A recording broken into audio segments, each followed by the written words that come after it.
ओम नमो भगवते वासुदेवाय नमो नमः। जय श्री कृष्णा। आप सभी साधकों को कामदा एकादशी की अत्यंत हार्दिक शुभकामनाएं। कामदा एकादशी रामनवमी के बाद 11 तिथि पर मनाई जाती है। इस वर्ष कामदा एकादशी का पावन व्रत 8 अप्रैल को रखा गया है। कामदा एकादशी का अर्थ है सभी मनोकामनाओं को पूर्ण करने वाला दिन। इस दिन भगवान विष्णु की पूजा की जाती है। दशमी के दिन एक ही समय का भोजन किया जाता है और कामदा एकादशी का व्रत करने वाले साधकों को अपने व्रत का पुण्य फल प्राप्त करने के लिए इस व्रत के दिन कामदा एकादशी की व्रत कथा भी अवश्य सुननी चाहिए। इस कथा का संबंध पुंडरीक से है।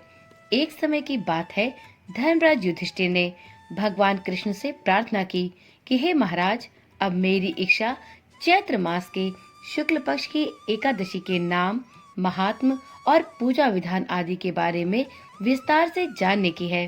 तब भगवान कृष्ण ने कहा, हे राजन, यही प्रश्न एक बार दिलीप महाराज ने महर्षि वशिष्ठ जी से किया था। वही मैं आपको सुनाता हूँ। बहुत समय पहले की बात है। रत्नपुर नगर अनेक ऐश्वर्यों से युक्त था। रत्नपुर नगर में अनेक अप्सराएं, किन्नर और गंधर्व वास करते थे। उनमें ललित और ललिता नामक एक पति पत्नी भी थे। पुंडरीक भोंगीपुर नगर में रहता था। राजा प्रजा का ध्यान नहीं रखता था और वह हर वक्त भोग विलास में डूबा रहता था। ललित राजा के यहाँ संगीत सुनाता था। एक दिन राजा की सभा में ललित संगीत सुना रहा था। तभी उसका ध्यान अपनी पत्नी की ओर चला गया और उसका स्वर बिगड़ गया। इसे देखकर राजा पुंडरीक का क्रोध 7वें आसमान पर पहुंच गया।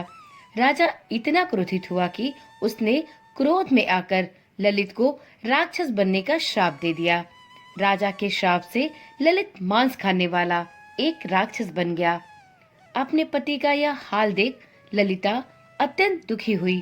पुंडरीक के श्राप से ललित भयंकर रूप से बदल गया। सूर्य और चंद्रमा की तरह प्रदीप्त और मुख से उसके अग्नि निकलने लगी। सिर के बाल पर्वत पर खड़े वृक्षों के समान और भुजाएं लंबी हो गई। शरीर 8 योजन लंबा हो गया। वह राक्षस बनकर अनेक कष्टों को भोगता हुआ जंगल में यहाँ वहाँ भटकने लगा। उसके साथ जंगल जंगल भटक रही थी। एक दिन वह विंध्याचल पर्वत पहुंची, जहाँ उसे श्रृंगी ऋषि मिले। उन्होंने उसका हाल पूछा। तब ललिता ने कहा कि मेरा नाम ललिता है और राजा पुंडरीक के श्राप से मेरा पति एक विशालकाय राक्षस बन गया है। उसने अपने पति के उद्धार का उपाय ऋषि से पूछा।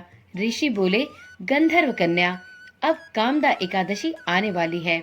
अगर तुम कामदा एकादशी का व्रत करके उसका पुण्य अपने पति को दे दो तो राजा का श्राप शांत हो जाएगा और तुम्हारा पति भी पहले की तरह हो जाएगा। इस प्रकार ऋषि से यह उपाय जानकर ललिता ने आने वाली एकादशी पर व्रत किया और उसके फल से उसका पति पहले के जैसा हो गया। वशिष्ठ मुनि ने आगे कहा, हे राजन, इस व्रत को विधि पूर्वक करने से समस्त पापों का नाश हो जाता है। संसार में इस व्रत के बराबर किसी और व्रत का पुण्य नहीं है। तो एक बार प्रेम से बोलिए, श्री हरि विष्णु भगवान की जय। तो चलिए मित्रों, आज की वीडियो यहीं पर समाप्त करते हैं। फिर मिलते हैं एक ऐसी ही नई और रोचक वीडियो के साथ। तब तक के लिए ओम नमः शिवाय, जय श्री कृष्णा, राधे राधे।